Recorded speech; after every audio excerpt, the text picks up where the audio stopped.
Yo, what's up, gang? It's one of your co-hosts, your guy Kid Bailey for the Neapoltan Ice Cream Experience. And today we got my guy Nathan Miley with us. What's up, y'all? We just teed off. Y'all just saw that. And so basically we got him here. We're going to talk through pretty much his profession real quick as we smack a few balls around the course. So it's going pretty good so far, yeah. Good round. Yes, sir. So in regards to my guy Nathan, we pretty much are close friends. We met mutually through our friend group. And so that's a little bit about us and how we originally met. And so as you guys know, I'm in staffing, and I do recruitment and, resume reviews and a number of other things in regards to staffing. But I wanted to bring Nathan on to kind of elaborate a little bit on, his role and kind of a little bit about what he does day to day. Good? Yeah, like I said, my name's Nathan Miley. I'm an architect. And really what my role consists of is creating spaces for clients based on their needs. And really just kind of depends on, what they need and what the program is of the building type. And it's not always specifically buildings per se, but just kind of putting my experience on their needs on spatial requirements. Second shot.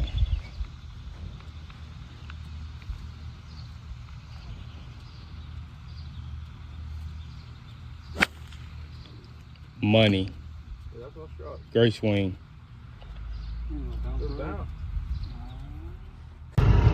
So my guy said he's an architect, building things, honestly, buildings and a lot of other things. And so basically we're here today to dissect his position and talk through, if anyone out there is in construction and wants to get into architecture, or if someone just likes building things, you were a Lego nerd when you were growing up, this is for you.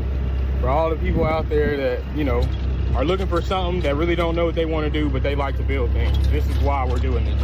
And so basically, when you say that, you're building things that aren't buildings, like, help the people understand, I guess, what type of categories would that be? Like, what all are we talking about when we say building things? Like, yeah, so it really just depends, because you got to think about not only interior spaces of, because everybody here is architect and they think house, residences and that kind of thing, but it's also more than that, whether it's a, dormitory or a school or a hospital or whatever. So there's all those spaces that are associated with that. And it's more than just creating the spaces inside of the building, as it is like thinking about how you approach the building, where you go in the building, creating that experience all the way up to,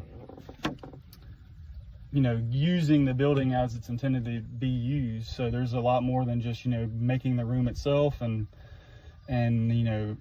checking off the list of requirements that's given by the client. So it's a matter of creating that experience throughout the whole project. And, ideally it's something nice that you want to experience in all aspects, from beginning to end. For sure. So would you say that requires like a strenuous work-life balance? Like, would you say you're working on weekends a lot, or not really? Not so much. I mean, you can, because it's definitely one of those things, like anything that's design-based or very subjective or creative, I guess. It's like it's never done or right the first time, so it's a matter of doing that iterative process to do something once to figure out if it works, and then you assess whether it works or not, and then from there you kind of do it again, and you just keep doing it until either the clock runs out, so to speak, or you're satisfied with what the design is. So I got you. It really just depends, because you can put as much time into it as you want.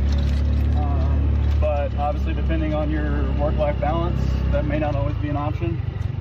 So, yeah. I got you. I just hit a great shot on the green, by the way. I don't know if y'all see that yellow ball back there, but yeah, we up there on the green. But, so, with that being said, are you more involved in like the 3D work and like the actual blueprints, or like are you actually going out to build this stuff? It's a little bit of both. I'm not building any of it. Part of my role will be to assess the building aspect of it and make sure that it's actually being built to how it's been designed. But yeah, really my role now, I mean, a lot of it is 3D modeling, just because that just depends on, you know, that's what's the most helpful thing for a lot of clients, because they struggle the most with visualizing the design. So as many images that we can provide them that, you know, gets that design across, the better. So that's a lot of it too, but at the same time, you know, go from, you know, conceptual design early on to actually drawing the documents that the contractor would use to build the design. And then from there, it's also my role to go to the projects as they're being built and verify that it's actually being built to the design and specifications. That way the client actually gets what we designed. So you just talked through, you know, how a lot of it's, you know, the drawings and all of that good work now, blueprint work, and that you do a little bit of dibbling and dabbling when it comes to actually building out, you know, the project. But what is something you would say no one really knows about your profession? Like, what's, I guess, a hidden secret that, you know, is good to know? Like something that you would want somebody to know that was starting in this job. I think the biggest thing is like not knowing how much really goes into it. Yeah. Because there's a lot of factors you got to consider when it comes to, I mean, designing a building, to put it simply, you know, in terms of, obviously, you know, you don't want it to leak. You know, you want it to be as environmentally aware as possible, in the sense of, like, you know, you want to work with the sun, not against the sun, you know, that kind of stuff. So there's a lot of like factors and knowledge that I think a lot of people don't understand that goes into it. So it's kind of plays into the how much work it takes to do it. Obviously, experience has a lot to do with doing things more efficiently than otherwise, but at the same time, there's so many factors to consider, because that's just, you know, what I just mentioned was just talking about a good building design. That doesn't even count for International Building Code and, you know, Americans with Disabilities Act, and, you know, designing for all aspects of the project and something that everyone can use at that point. So there's a lot of things to consider, and so that's the biggest thing going into it. So, like, what would you say if you had to give like a list of pros and cons to, you know, to double off of that question? What would you say in regards to like some pros and some cons? Yeah, I think the cons are kind of piggybacking off of what I just said. It's like, it's a lot more work than people realize, so there's a lot to factor in. So that's probably one of them. And then at the same time, that can play into your work schedule and, you know, realizing how much work actually goes into one project. But I think the biggest pro, the most satisfying pro, would be seeing your design come to life, and, you know, realizing that, okay, once this building's done, it's, you know, I had that part in it. You know, it's whether it's, you know, your design individually, and all depends on kind of how you work as an architect. But, you know, because usually it's a team environment, so it's, you know, how much of a part did you have in that design, and you know, really satisfying the client's needs on what they want in their building type. Get there. So along with that, how would you say the pay is broken down? Like, if somebody just started out, what are they pretty much being signed on at? I think it all depends.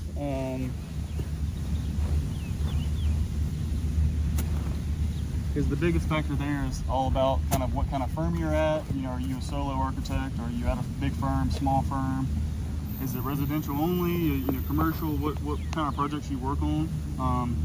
And also depends on kind of what level you're starting at. You know, are you beginner architect, or are you established architect? You know, that kind of thing. That's going to vary. But I would say, like, coming out of school, if you're not really an architect yet, you're just a designer, you could probably expect anywhere in Mississippi, at least,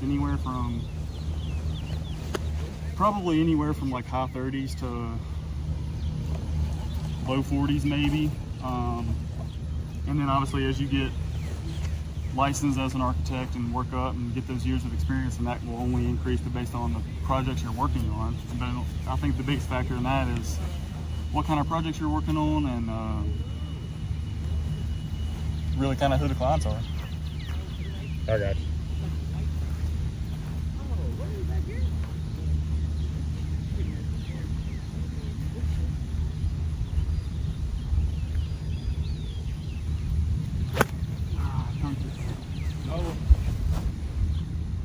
That'll play. You gonna hit another one too? Because it's So in regards to pay, you know, another thing I wanted to also ask, so like, are there any certifications or anything? I would assume so, that, you know, somebody could obtain, you know, let's say I'm a 5-year vet, you know, what certs could I pretty much like target, you know, in my scope to help me get more money or help me get more salary? So really it just depends on, and again, it all goes back to kind of how the firm is set up, whether it's like an individual or a firm. Because, you know, if you have, to be an architect, you got education from an accredited university, so many years of experience in what you're doing, and then you got to take 6 exams basically, and then once you get those 3 things, then you're a licensed architect. So you can work under an architect at a school before you are able to accomplish those things, and, you know, basically be a designer at that point. But then, like, once you're an architect, then you can actually stamp the drawings and have it be your design. So it really depends on, like, if you're doing that by yourself, then you're getting paid a percentage of construction costs for the most part. Whereas if you're working at a firm, usually those are salaried employees based on the firm's structure, and then they're doing their work at a salary rate, as opposed to saying, like, okay, my pay is dependent on what projects I bring in and how big those projects are, because that's going to directly influence what my cut of that pie is. Gotcha.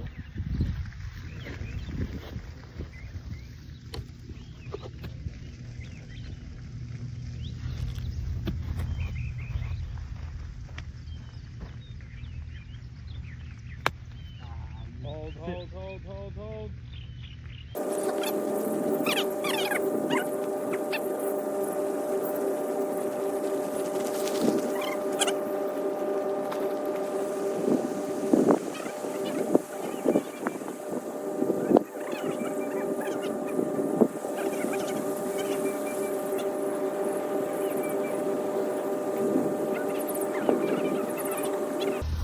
So yeah, we just bogeyed that last hole, bogey golf, bogey boys.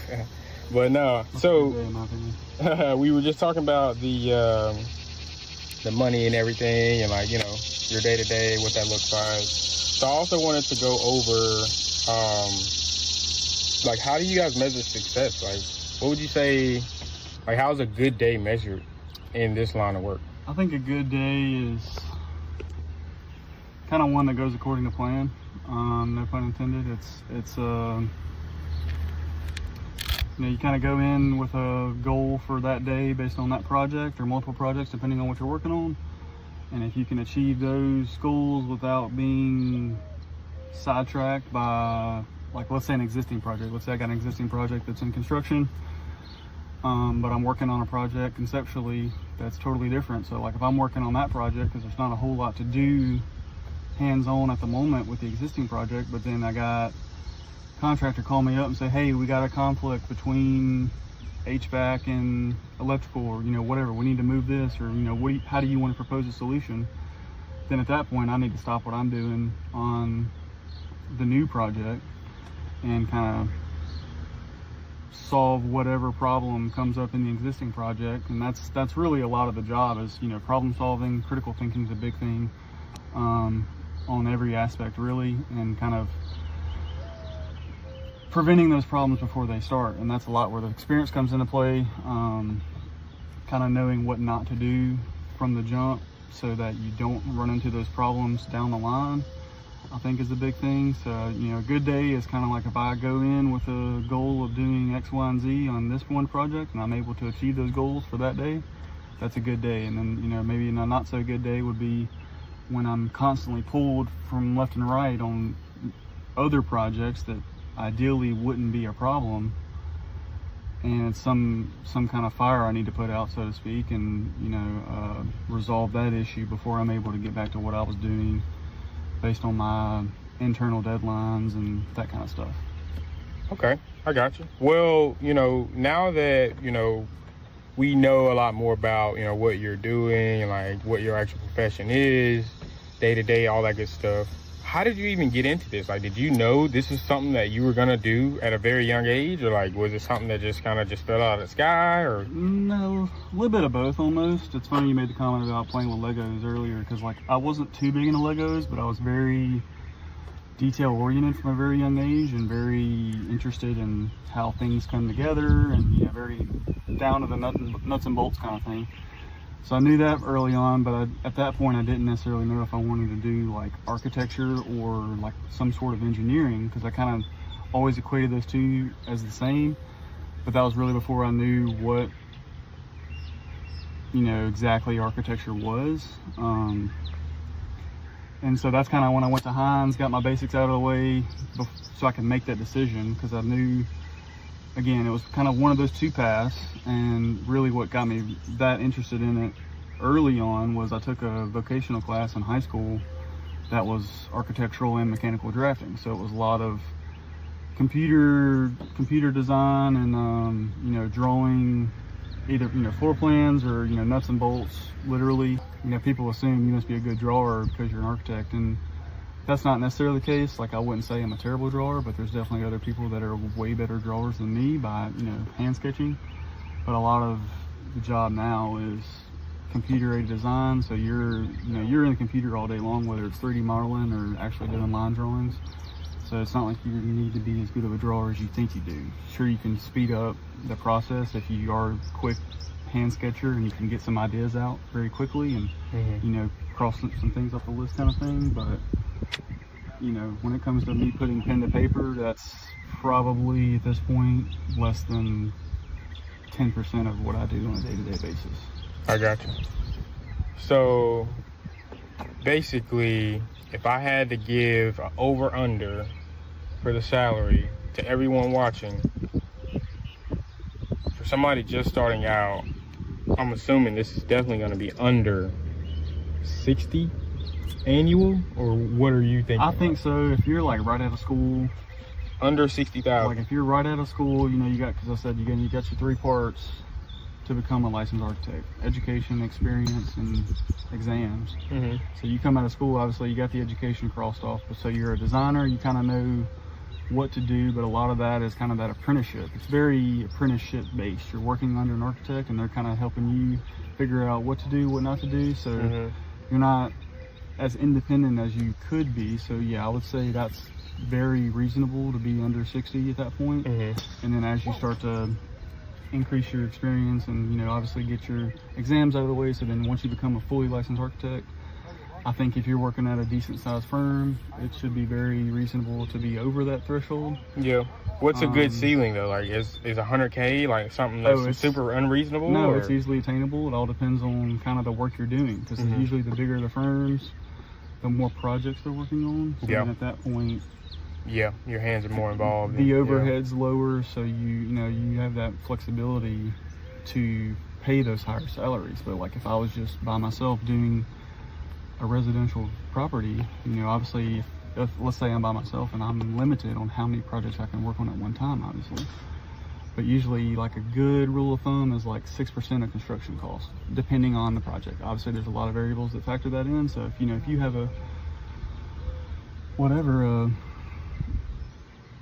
million house, let's say, you're looking at 6% of that. That's a good payday, but it's also broken up over months of work that you're doing for that project. So it's all going to depend on kind of what role you fall into and kind of where you're at in the industry. Because obviously at that point, if you're just starting out, it's harder to get clients because you don't have a name established. But if you're at a bigger firm, then they have that cap space to play with salary a little bit. But I think it's going to increase with the roles that you get with the firm, because it's if you're starting out doing this and that, and then all of a sudden you start getting more responsibilities and you're going on site more, and you really start to bring in projects. That's really like kind of the goal for everybody. So you're bringing in the work to the firm, then obviously that's going to be reflected in your pay. So it's kind of, I wouldn't say there is a ceiling. It all depends on kind of what kind of work you bring in and go from there. Gotcha. And lastly, in conclusion, what advice would you give to anyone like I guess any type of gems or anything you would, you know, want to advise anyone trying to start out in this career of what maybe not to do, or I would say get as involved as early on as you can, because like school is a big part of that. Obviously, like architecture school is a very intense program, and people find out very early on what's entailed in that and whether or not they're interested. And you'll kind of weed out within the first couple of years of like, okay, this is not what I imagined it is. It's not all, you know, fun and games necessarily, and it's a lot. Usually, like I said, it's usually a lot more work than people anticipate. So that school environment gets them to figure that out earlier on than most people, and then from there, it's kind of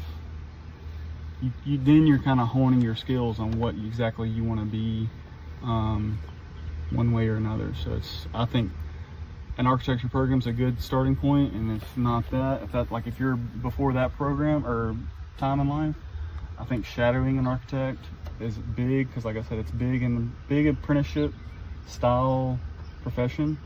So the more you can get underneath an architect and kind of see what they do day to day, that'll kind of give you the best idea of what to expect, and you know how to approach that interest on your own, because you could be trained as an architect and do several different things that isn't architecture or isn't working as an architect, you know, like graphic design. It's a very creative industry, so you know it's kind of up to, yeah, you're not chained to one specific little, exactly. So it's kind of as much you can do as little or as much as you want at that point. I got you. Well, we appreciate you, man. Yeah, man, take the time to hop out with us. My guy Nathan Miley from Jackson, Pearl, Mississippi area, and y'all don't forget to subscribe, man. And we out.